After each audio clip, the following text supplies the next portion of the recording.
3 dias depois houve um casamento em Caná na Galileia. Achava-se ali a mãe de Jesus. Jesus também foi convidado com os seus discípulos para o casamento. É interessante que, se você abrir João capítulo 1, João começa dizendo: e o verbo se fez carne e habitou no meio de nós.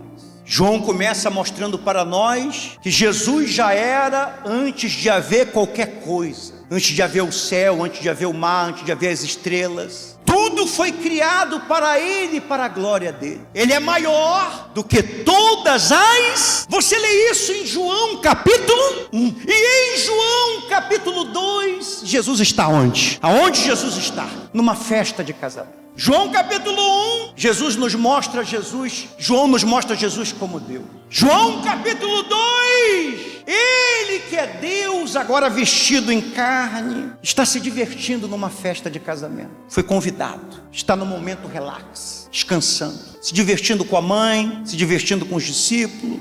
Ou você acha que Jesus estava nessa festa com a cara emburrada? Ou você acha que Ele estava estragando a festa? Interessante é que Jesus aceitou o convite. Você acha que Ele estava lá? Ou Ele estava lá porque convidaram Ele? Maria estava lá, Jesus estava lá, os discípulos estavam lá, porque eles foram convidados. E Ele estava lá porque Ele aceitou o convite. Ele poderia dizer assim: não, eu não vou na tua casa. Naquela época os casamentos duravam de 7 a 10 dias. Eu não posso passar tanto tempo no lugar sem fazer nada, apenas festejando. Eu vim com uma missão muito nobre de salvar o mundo, salvar a humanidade, morrer na cruz. Eu não posso perder o meu tempo com essas coisas. Mas quando convidaram Jesus, Ele aceitou. Porque o Jesus que a Bíblia nos mostra, Ele cabe no céu, mas Ele cabe na tua história também, Ele cabe na tua vida também, Ele quer fazer parte dela também. Não somente dos momentos tristes, mas também dos momentos felizes. Então lá estava Jesus. Jesus também foi convidado com seus discípulos para o casamento. Tendo acabado o vinho, naquela época, o maior evento de uma família era o casamento. Quando você casava o teu filho, casava a tua filha, aquele evento marcava a tua família por gerações e gerações. Aquele casamento ia ser falado por anos e anos e anos e anos e anos. Então você se preparava por muito tempo antes de você casar seus filhos. Então, se você, naquela época, quando você tinha um filho, quando ele tinha alguns meses de vida, você já começava a juntar dinheiro para o casamento dele. O noivo bancava tudo. Ele que hospedava os convidados, ele que bancava a comida, ele que bancava a bebida, na maioria vinho, não podia faltar nada. Se acontecesse alguma coisa de errado no casamento, que os seus convidados saíssem falando, aquilo ali mancharia a reputação da tua família, jogaria o nome da tua família na lama, e talvez vocês nunca mais recuperassem a credibilidade. Naquela época, coisas como nome e honra, as pessoas levavam muito a sério. Tendo acabado o vinho, a mãe de Jesus lhe disse: eles não têm mais vinho, eles não têm mais vinho. Mas Jesus lhe disse: mulher, o que tenho eu contigo? Ainda não é chegado a minha hora. Então ela falou aos serventes: fazei tudo o que ele vos disser. Versículo 5. Então ela falou aos serventes: fazei tudo o que ele vos disser. Se eu fosse você, se você tem uma caneta aí para marcar, ou então quando você chegar em casa, eu sublinhava, você que está em casa, sublinha aí, marque aí o versículo 5. Fazei tudo o que ele vos disser. Repita isso comigo: fazei tudo que ele vos disser. Isso vai ser importante para o teu ano de 2026. O que vai ser importante para o teu ano de 2026? Fazei tudo que ele vos disser. Estavam ali 6 talhas de pedra, quer dizer, veio 6 vasos de barro, que os judeus usavam para purificação. Cada uma levava 2 ou 3 etretas de água. Daqui a pouco eu falo sobre isso. Jesus disse: enchei de água as talhas, e eles as encheram totalmente. Então lhes determinou: tirai a água e levai ao mestre-sala, e eles o fizeram. Tendo o mestre-sala provado da água transformada em vinho, não sabendo de onde viera, se bem que sabiam os serventes que haviam tirado a água, chamou o noivo e lhe disse: todos costumam pôr primeiro o bom vinho, e quando já beberam fartamente, servem o inferior. Tu, porém, guardastes o bom vinho até agora. Com este deu Jesus princípio aos seus sinais em Caná na Galileia, manifestou-se a sua glória, e os seus discípulos creram nele. Veja, Maria chegou para Jesus e falou para Jesus: olha, a festa vai acabar. Porque o vinho acabou. A festa durava até o vinho durar. A festa acabou. Alguma coisa aconteceu naquele casamento, naquela festa, não se sabe o que é que foi, se foi mal planejada, mas mal o casamento tinha começado e o vinho tinha acabado. E aquilo ali ia ser um escândalo, ia trazer um trauma, a noiva ia ficar magoada, a família ia ser mal falada. E Maria foi até Jesus para dizer para Jesus que o vinho tinha acabado. A mãe de Jesus, o vinho acabou. Você já pensou nisso? Maria foi falar para Jesus sobre uma coisa tão material, tão humana, se fosse hoje no nosso mundo religioso, Maria seria cancelada, trazendo um problema tão insignificante para Jesus. Por que ela deveria preocupar Jesus, sendo que ela sabia que ele é o Salvador, com uma coisa que aconteceu numa festa de casamento? O vinho acabou, a festa vai acabar. Eu queria que tu não deixasse a festa acabar. A gente aprende nessa história aqui que todas as coisas da nossa vida são importantes para Deus. Todas as coisas dessa vida são importantes para Deus. João nos mostra que o ministério de Jesus não começou acalmando uma tempestade, não começou ressuscitando o morto, não começou transformando, multiplicando pães e peixes, não começou ressuscitando o morto, não começou operando um grande milagre. O ministério de Jesus começou numa festa de casamento, resolvendo um problema humano, fazendo com que um casal não sofresse uma humilhação, transformando água em vinho. Quem tem um problema maior? Um cego de nascença ou uma festa aonde acabou o vinho? Quem tem um problema maior? Quem tem um problema maior? Um leproso que precisa de cura ou um casamento que acabou a bebida? Quem tem um problema maior? Uma viúva que perdeu um filho ou um casal que vai ter a sua festa cancelada? Quem tem um problema maior? Um paralítico que está 38 anos esperando um milagre ou um casal que não sabe explicar para os convidados por que a festa vai terminar? Mesmo assim, Jesus operou o milagre, porque Jesus não vê as coisas como a gente vê. Para Deus não tem coisas mais importantes, menos importantes. Para Deus todas as coisas são importantes. Então você nunca pode dizer: Jesus não se importa comigo. Quando você lê a palavra de Deus, quando você lê o Evangelho, você descobre um Jesus que te ama, você descobre um Jesus que te ama, um Jesus que se preocupa com você, um Jesus que quer saber de cada detalhe da sua vida.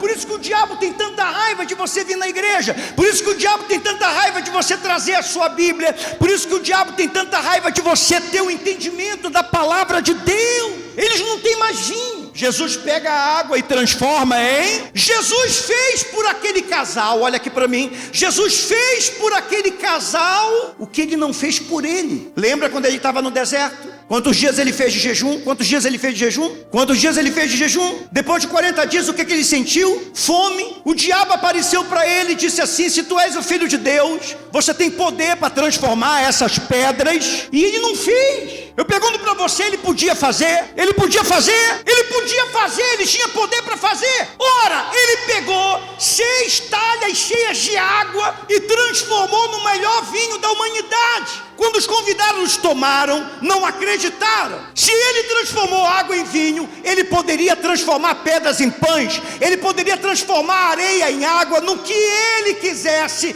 Ele poderia resolver os problemas dele num estalar, porque ele era Deus. Você já parou para pensar nisso? O que ele não fez por ele, o que ele não fez, ele fez por aquele casal que ele nem conhecia direito. O que é isso? O que é isso? Isso é amor. Não é isso que você, pai, não é isso que você, mãe, faz pelos seus filhos? Tem coisas que você faz pelos seus filhos que você nunca fez por você. Quem já fez coisa pelos seus filhos que você nunca fez por você? Jesus não transformou coisas para ele comer e beber, ele nunca fez isso por ele, mas ele fez isso em uma festa de casamento.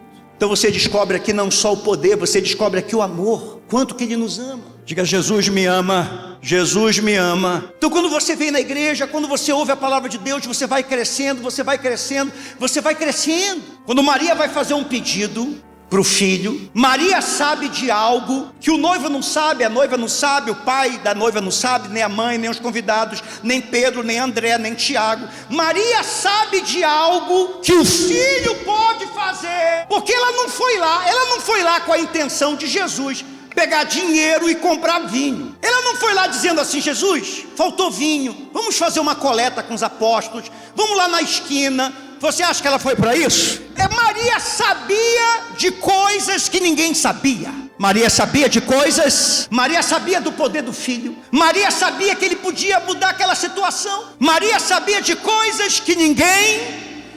Veja, você tem que ser uma pessoa... Olha aqui para mim, você está prestando atenção? Sim ou não? Você tem que saber de coisas que ninguém na tua família sabe. Você tem que ser como Maria. Você tem que saber de algo. Repita isso: eu sei de algo. Eu sei de algo. Escreva aí nos comentários: eu sei de algo. Olha para a pessoa do seu lado e diga assim: eu sei de algo. Eu sei de algo. Maria sabia de algo que ninguém sabia. Por isso que quando faltou o vinho, ela foi falar com quem? Com quem ela foi falar? Com Jesus. Ela sabia o que ele podia fazer. Você tem que saber de algo que a tua família não sabe. Você tem que saber de algo que os teus amigos não sabem. Para que quando algo acabar no teu casamento e todo mundo achar que você tem que se divorciar, não, eu sei de algo. Eu vou até quem? Eu vou até Jesus. Quando alguém disser para você: esse problema não tem solução, não, eu sei de algo. Eu vou até quem? Maria não foi falar com Pedro. Maria não foi falar com Felipe. Maria não foi falar com o pai do noivo. Quando acabou o vinho, ela foi falar com quem? Você sabe qual é o seu problema? Quando alguma coisa dá errado, você vai falar com um monte de gente, mas você não faz como Maria. Maria foi falar com quem? Maria foi falar com Jesus. Você tem que falar com a pessoa certa. Por que ela foi falar com Jesus? Porque ela sabia de algo de Jesus que ninguém sabia. Porque ela era íntima. Tem coisas que vão acabar na tua vida. Se você não for íntimo de Jesus, você vai se desesperar. Você vai cair em depressão. Você vai perder a fé. Você vai padecer. Você vai consultar as pessoas erradas. Se você for íntimo de Jesus, você vai procurar Ele, vai dizer para Ele o que acabou, e Ele vai te dirigir. Por isso que você vem na casa de Deus, para saber algo que os outros não sabem, para ter uma verdade que os outros não têm, para ter uma espiritualidade que os outros não têm, uma santidade. Não que você seja melhor, mas você tem que ter uma vantagem. Quando a minha mãe estava na UTI, toda a minha família estava desesperada, chorando em prantos. Minhas irmãs já estavam falando já de caixão, de morte, ela não vai sobreviver. E eu estava assim sempre bem tranquilo. Como é que você pode se manter tão calmo? Eu me mantenho tão calmo porque eu sei de algo que vocês não sabem. Eu sei de algo. Diga isso: eu sei de algo. Jesus disse mulher. Tem muitos que acham que Jesus não amava Maria porque eles dizem mulher. Tem muita coisa que quando vai traduzir do original para o português, eles usam às vezes palavras erradas. Na verdade, a melhor tradução seria minha senhora, uma tradução de respeito. Quando foram traduziram mulher. Aí para a nossa língua esse mulher soa, sabe, como uma falta de respeito de Jesus. Mas a tradução certa seria minha senhora. Não é a minha hora. Jesus estava dizendo: olha, o meu ministério não é para começar aqui. Eu não vim aqui, eu vim nesse casamento, eu não vim operar milagre, eu vim me divertir. Mas eu mandei você sublinhar aí, não mandei você sublinhar aí? Qual foi o versículo que eu mandei você sublinhar aí? O versículo para esse ano, 5. Então ela falou ao servente. Quando Jesus disse: não é chegada a minha hora, o que é que Jesus disse? O que é que Jesus quis dizer para ela? Jesus quis dizer para ela o quê? Não. O que é que Jesus disse para a mãe dele? Não vou fazer, não é a hora. Jesus disse não para Maria: não vou fazer, a minha hora não é agora. O que Maria fez? Foi chorar, reclamar, murmurar, falar mal do filho, fazer escândalo. Não, é interessante isso. Então ela falou aos serventes. Serventes era quem estava servindo lá o vinho. Fazei tudo o que ele vos disser. O que Maria falou? Fazei tudo. Mas ele não tinha dito não para ela? Como é que ela chega para os serventes e diz assim: fazei tudo o que ele vos disser? Porque Maria tinha uma confiança em Jesus. Maria tinha uma confiança em quem? Que ele ia fazer alguma coisa, seja no tempo ou fora do tempo. Você tem que ter uma confiança em Jesus, mesmo quando parece que Ele está te dando não, mesmo quando parece que Ele não está fazendo, mesmo quando parece que Ele não está operando.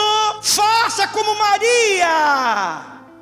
Continue se movendo, amém? Faça tudo o que Ele vos disser. Vai ter coisas que Jesus vai te pedir esse ano para você fazer, que vai provar a tua fé. Faça tudo, não a metade. Faça que Ele vos disser. Ela tinha certeza que Ele ia fazer alguma coisa. O que é isso? Diga comigo: isso é confiança. Então você tem uma confiança: não, Jesus vai fazer. Ainda não vi, mas eu confio, eu creio, eu não desfaleço meu coração. Jesus disse assim: peguem 6 talhas para mim, 6 vasos de pedra. Não sei se você sabe, mas cada vaso daquele tinha de 80 a 120 litros de água. Não era um vasinho pequeno não, era vasos de 1 metro ou mais. Quando juntou os 6, deu de 480 a 780, 720 litros de água. Olha que coisa interessante. Quem foi que transformou a água em vinho? Mas eles tiveram que trazer as talhas. Ou foi Jesus que foi pegar? Quem trouxe as águas? Foi Jesus? Não, ele transformou a água em vinho. Mas as talhas e as águas foram eles que tiveram que buscar. Nunca diga eu não tenho nada. Você já tem alguma coisa para começar o teu milagre. Diga assim: eu já tenho algo. Eu já tenho algo. Eu já tenho algo. Eu já tenho algo. Eu já tenho algo para começar o meu milagre. Eu já tenho algo. Eu já tenho as minhas talhas. Eu já tenho as minhas talhas. Olha aqui para mim, cada um de nós já temos as nossas talhas. Vocês não têm vinho, mas vocês têm as talhas. E qual foi a ordem de Jesus? Encha totalmente. Qual foi a ordem de Jesus? Não 10%, não 20%, não 50%, não 80%, totalmente. O milagre acontecer, as talhas tinham que estar cheias, totalmente. Não podia ter espaço para mais nada. Você quer que Deus se manifeste na tua vida, sim ou não? Você tem que ser como aquelas 6 talhas. Você tem que estar cheio totalmente de Deus. Sabe qual é o problema de muita gente? Quando ela vem aqui, Deus começa a encher ela de palavra, encher ela de unção, de profecia, encher ela do Espírito Santo. Quando Deus começa a encher, ela sai. Deixa Deus te encher esse ano, até que não sobre mais espaço para o pecado, para o mundo, para a dúvida, para a ansiedade, para o diabo. Deixa ele encher você, completar. Amém. O vinho tinha acabado. O casamento era para ser cancelado. A festa era para terminar. Mas Jesus entrou e disse assim: olha aqui para mim. O normal era terminar. Mas eu não vou deixar. Tem coisas na tua vida, Deus está falando para alguém aqui. Olha aqui. Tem coisa que Deus está falando para alguém aqui, para alguém que está me assistindo. O normal era o teu fim. Essa porta se fechou e o normal era nunca mais se abrir. Você caiu e era para você nunca mais ter se levantado. O normal era você nunca mais se recuperar desse trauma. O normal é como acabou, o que acabou chegou ao fim e não tem mais jeito. O diabo estava muito feliz com isso. Quem tem raiva de você estava muito feliz com isso. Mas por causa que você me convidou para entrar na tua vida, para me ser o teu Senhor, o teu Salvador, eu vou mudar o curso natural. Jesus não pediu uva. Jesus não disse assim: encham as talhas de uva, porque o vinho se faz do quê? Esse era o processo natural. Jesus disse água, porque não ia haver um processo natural. Porque quando Jesus entra na tua vida, não acontece um processo natural. Não espere nada natural, não espere nada comum da tua vida quando Jesus entra. Tem coisas na tua vida que não iam acontecer mais. Tem coisas na tua vida que não iam voltar a acontecer mais. Mas Jesus está dizendo: só vai acontecer por causa de mim. Louvado seja Deus. Você recebe isso? Quando aqueles homens estavam levando aquelas talhas para servir para as pessoas, eles estavam levando água. Mas quando eles colocavam nos cálices, ela se transformava em quê? Vinho. Eles levavam água, mas na hora de colocar nos cálices virava o quê? Vinho. Muitas das vezes você está carregando o teu milagre e não sabe. Você pensa que é uma coisa, mas Jesus vai transformar em outra coisa. Quando eles começaram a provar o vinho que Jesus transformou, o sommelier, o mestre de cerimônia, chamou os noivos e disseram assim: eu nunca vi isso. Todas as festas que eu faço, geralmente se dá o melhor vinho no começo, e depois que todo mundo está feliz, está satisfeito, serve o pior no final. Vocês fizeram o contrário, deixaram o melhor para o final. Tem muita gente que diz que essa frase, o melhor de Deus está por vir, não é bíblica. Mas ela é, porque quando Jesus transformou a água em vinho, Ele não transformou só em vinho, Ele transformou no melhor. Eu quero profetizar para a tua vida, para a tua família. Estenda a mão para cá. Você coloca aí nos comentários: eu recebo. O melhor de Deus está por vir ainda na tua vida. Abre os teus olhos. Você recebe isso? O melhor de Deus ainda está por vir. Você ainda não viveu a tua melhor fase. Você ainda não viveu a tua melhor história. Você ainda não viveu o teu melhor capítulo. Amém? Você ainda não viveu a tua melhor bênção, tua melhor fase. O melhor vinho ainda está para ser derramado na tua vida, na tua família. E você vai ter um sinal disso, uma experiência com esse Deus nesse ano de 2026. E quem crê, diga amém, amém, amém, amém. Graças a Deus.